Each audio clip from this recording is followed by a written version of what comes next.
IFM News. IFM News. IFM News. Lokal.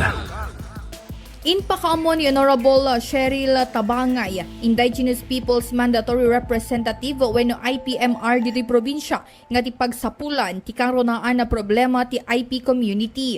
Kinunana, ikarkarigatan na nga idandanon daytoy ti gobyerno probinsya tapno maipaayan ti solusyon ti arungaing tinasao a komunidad. Inay ni Tabangay, imunan ni inyuman na daytoy kani Governor Cecilia Araneta Marcos kanadan nagitimunan nga naipaayan ti tulong. Ma'am, so iyan endorse ko mo ti da ma'am. Adamot digitay makasapul ti Pagsapulan. So iyan endorse ko mo ti dadto kas ko madagitay nakaruwar ti let na ma'am. Alakot isarsaritak mo ti da i-endorse ko mo at adamot digitay kayat na sumrek ti nurse ma'am. Kasi na po Diyos ma'am, adamot ti natulungan ko, adamot na i-endorse ko ti DepEd, adamot na endorse ko ti hospitals din ma'am. Adamot digitay na i-endorse ko iti scholarship. Digitay ma'am.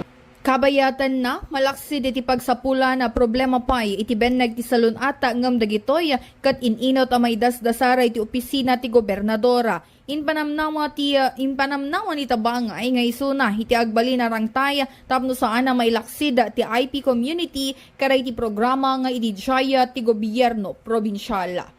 Para iti IFM News sa Idol Bernadette Toledo tatag IFM. IFM News. IFM News. IFM News. Lokal.